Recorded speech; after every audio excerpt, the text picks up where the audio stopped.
तो दोस्तों इस वीडियो का हमारा टॉपिक होने वाला है how to prepare for viva exams. जैसा कि सभी लोगों को पता है कि आपके जितने भी कानपुर यूनिवर्सिटी के जितने भी एग्ज़ाम्स हैं उसके अंदर वाइवा भी इंक्लूड होता है।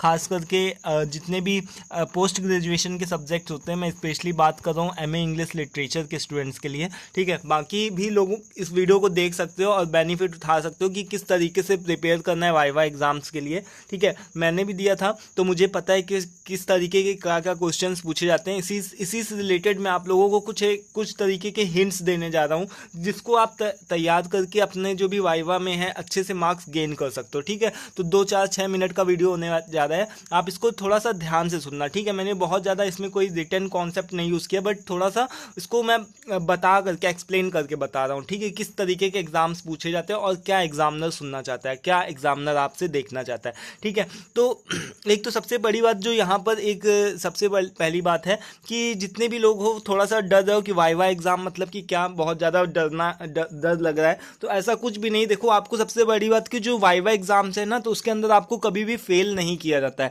ठीक है, ज़्यादातर मोस्ट ऑफ द ऐसे केसेस ही होते हैं जब आप फेल नहीं किया जाता है। ठीक है, बट अगर आप वहाँ पर प्रेजेंट नहीं होते, अगर आपकी एब्सेंट लग जाती है तो वो फिर दूसरी सिचुएशन हो जाती है। ठीक है, इसलिए प्रेजेंट होना वहाँ पर वाइवा एग्ज़ाम में जाना ये बहुत ही कंपलसरी है। इसके लिए आप जाते रहो, आप जितने भी अपने कॉलेज के जितने भी ग्रुप्स वगैरह हो उसमें अपडेट रहो। ठीक है, ऑनलाइन बने रहो, अपने टीचर से कांटेक्ट में रहो कि कब आपके वाइवा एग्जाम्स होने जा रहे हैं। ठीक है, इसके लिए आप अप टू डेट रहो, इसीलिए आप बार बार पूछते हो अपने टीचर से। ठीक है, कहीं आपका एग्जाम जो है वाइवा एग्जाम वो छूटने ना पाए, बस उसको आपको अटेंड करना है। ठीक है, बाकी उसमें कोई भी ऐसा इशू नहीं होता है कि आपको फेल कर देगा या फिर इस तरीके के जो भी केसेस होते हैं मुझे तो कभी भी देखने को नहीं मिला और वैसे होता भी नहीं है। ठीक है, वाइवा एग्जाम्स में कोई जल्दी फेल नहीं किया जाता है। ठीक है, बट हाँ, अगर आपको अच्छे मार्क्स गेन करने हैं तो उससे रिलेटेड कुछ एक पॉइंट्स हो सकते हैं। जैसे कि देखिए, जैसे कि आपकी लास्ट ईयर का कुछ एक चीज़ें हैं जो मैं आपको बता रहा हूँ कि इस तरीके की नोटिफिकेशन आती है। ठीक है, और ये जो नोटिफिकेशन है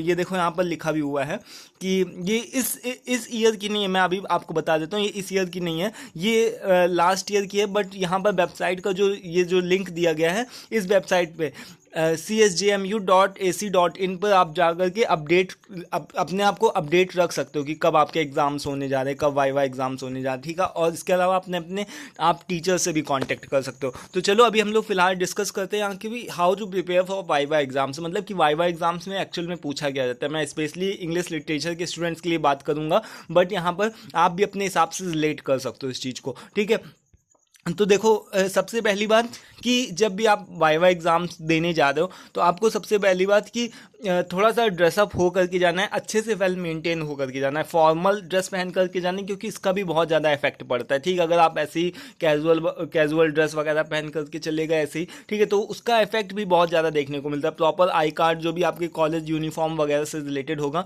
मे बी ये सारी चीज़ें आपको कॉलेज वाले आपको बताते होंगे कि नहीं बताते होंगे, बट मुझे ये सारी चीज़ें बताई गई हैं और ये चीज़ मुझे पता भी है। ठीक है, क्योंकि इनका इफेक्ट भी बहुत पड़ता है। तो आपका प्रेजेंटेशन मतलब कि आपको जो भी दिखना है वहाँ पर सही तरीके से आपको बन करके जाना है। ठीक है, अच्छे से फॉर्मल ड्रेस, शूज़ वगैरह ये सारी चीज़ें आपको पता होंगी किस तरीके से बन करके जाना है। इसके अलावा जो भी मोस्ट ऑफ द जो भी वाइवा एग्जाम्स होते हैं वो क्या होते हैं दोस्तों, एग्जामिनेशंस ख़त्म होने के बाद होते हैं। ठीक है, आपके जितने भी एग्जाम्स होते हैं 1 2 3 4 एग्जाम्स होते हैं में भी। ठीक है, एमए इंग्लिश लिटरेचर की अगर मैं बात करूँ तो 4 एग्जाम्स होते हैं, 4 रिटन एग्जाम होते हैं और 1 वाइवा एग्जाम होता है। ठीक है, तो 4 जब एग्जाम खत्म हो जाते हैं उसी के बाद में वाइवा एग्जाम होता है। बट कुछ एक केसेस में कुछ एक कॉलेजेस में अलग अलग भी दिन करवाया जा सकता है। ठीक है, वो अलग बात होती है।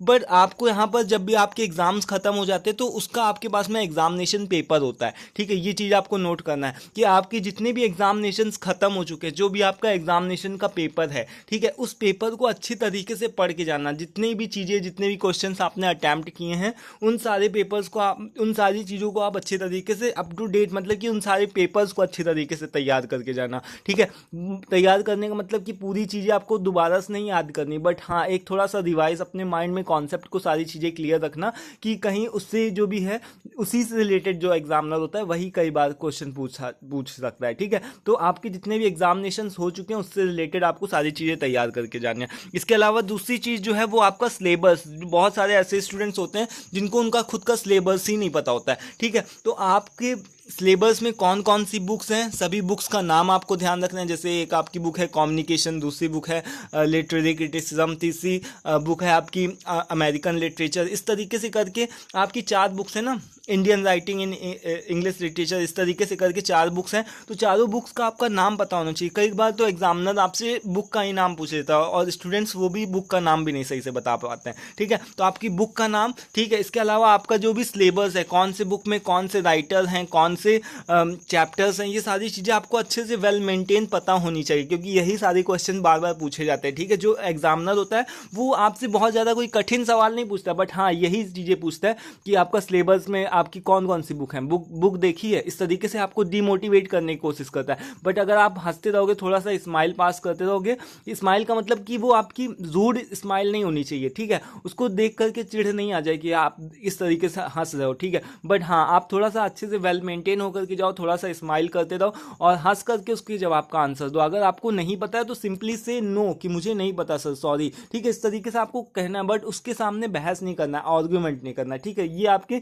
दूसरी चीज़ होगी कि आपको आपके जितने भी एग्जामिनेशन पेपर हैं उनको थोड़ा सा देख करके जाना। इसके अलावा आपका सिलेबस जो भी है उसको आपको पता ही होना ही चाहिए, ठीक है। मतलब आपके जितने भी सिलेबस है, उनकी बुक्स का नाम, अपने चैप्टर्स के नाम और उन सभी चैप्टर्स के जितने भी राइटर्स हैं, उन सारी चीज़ों का आपको पता ही होना चाहिए। जैसे कि अगर उसने कोई भी पूछ दिया, जैसे मान लो पूछ दिया अगर उसने कि एक एम्परर जोन्स नाम का प्ले है, वो आपने पढ़ा है, हाँ पढ़ा है सर, ठीक है। उसके राइटर कौन है, ठीक है। अब आप वहाँ पर अटक गए, लेकिन अगर आपको याद है तो आप बता ले जाओगे कि यूजीन ओनिल ने उस प्ले को लिखा हुआ है, ठीक है। तो आप बता सकते हो, ठीक है। अब देखो तीसरा जो स्टेप आता है, तीसरी जो चीज़ आती है वो ध्यान रखने वाली, जो भी एग्जामिनर्स होते हैं वो बहुत बहुत बहुत ज़्यादा बार पूछते हैं कि आप अपने कोई भी फेवरेट पोइट का नाम, कोई भी फेवरेट राइटर का नाम, ऑथर का नाम, क्रिटिक का नाम बता दो, ठीक है। तो उसी में कुछ लोग होते हैं वही नहीं बता पाते, ठीक है। तो इस चीज को भी ध्यान रखना है कि अगर आपको कोई से भी इस तरीके से आपको एक किसी ना किसी पोएट का नाम, किसी ना किसी एक क्रिटिक का नाम, जो भी आपको अच्छा लगता है, जैसे मेरे केस में मैं बताऊं कि मुझसे जब ये क्वेश्चन पूछा गया था तो मैंने विलियम वर्ड्सवर्थ का नाम लिया था,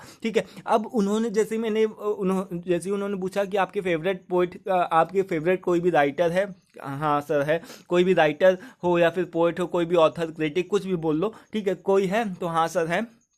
कौन है? विलियम वर्ड्सवर्थ है, ठीक है। चलो अब विलियम वर्ड्सवर्थ है तो अब उनसे रिलेटेड आपको सारी चीज़ें पता होनी चाहिए, 2 4 6 प्लेस उनके पता होने चाहिए, ठीक है। अगर देखो, अगर वो पोइट का आप नाम ले रहे हो, ठीक है, अगर आप किसी भी पोइट का नाम ले रहे हो तो उसके आपको पोयम की, किसी भी एक पोयम की ले लो, 2 4 6 लाइनें याद होनी चाहिए, ठीक है। जैसे अब उनकी, मैंने विलियम वर्ड्सवर्थ नाम जैसे ही बोला तो उन्होंने ये चीज़ पूछा कि कौन कौन सी उन्होंने पोएम्स लिखी हैं, ठीक है। तो उस केस में मुझे एक पोएम याद थी कि the word is too much with us, William Wordsworth के द्वारा लिखी गई एक पोएम है, ठीक है। तो उन्होंने पूछा कि अच्छा इस पोएम के बारे में थोड़ा सा 2 4 6 लाइनें आप, मतलब कि आपको ये पोएम याद है? तो हाँ मैं याद भी करके गया था, ठीक है। उस पोएम को मैं याद करके गया था कि क्योंकि मेरे टीचर्स ने बताया था कि यहाँ पर से आपको पोएम की लाइनें आपको याद होनी चाहिए, ठीक है। तो उस पोएम को मैं 2 3 लाइनें मुश्किल से बता पाया, ठीक है। उसके बाद मैं थोड़ा सा अटक गया, बट वो थोड़ा सा खुश हो गए थे, उन्होंने सोचा कि चलो ठीक है, जैसा भी बोल रहा है जेन्युइन आंसर, ठीक है। इसके अलावा उन्होंने कुछ और भी पूछा था। विलियम वर्ड्सवर्थ के साथ में एक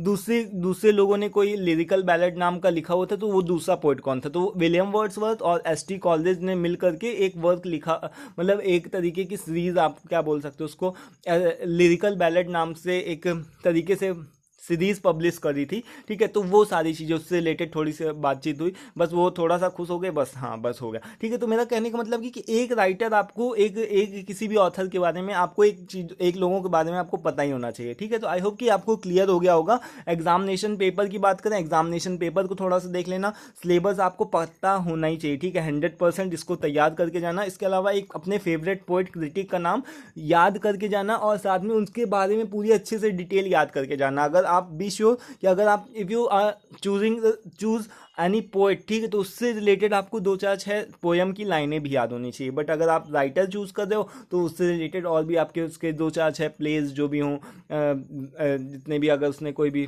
जो भी उसके वर्क्स वगैरह हो तो वो सारी चीज़ें याद करके जाना, ठीक है। आई होप कि क्लियर हो गया होगा दोस्तों। अभी भी स्टिल आपके मन में कोई कन्फ्यूजन और डाउट हो, प्लीज़ मुझे बताओ, बता करके ही प्रॉब्लम सॉल्व होगी, ठीक है। और आई थिंक सारी चीज़ें क्लियर हो गई हैं। और वीडियो पसंद आया हो तो दोस्तों उसको लाइक भी कर दिया करो, ठीक है। इससे मोटिवेशन मिलता है और भी आगे की वीडियोस बनाने के लिए। Thank you for watching this video, thank you once again. और दोस्तों वीडियो को लाइक कर देना। Thank you for watching this.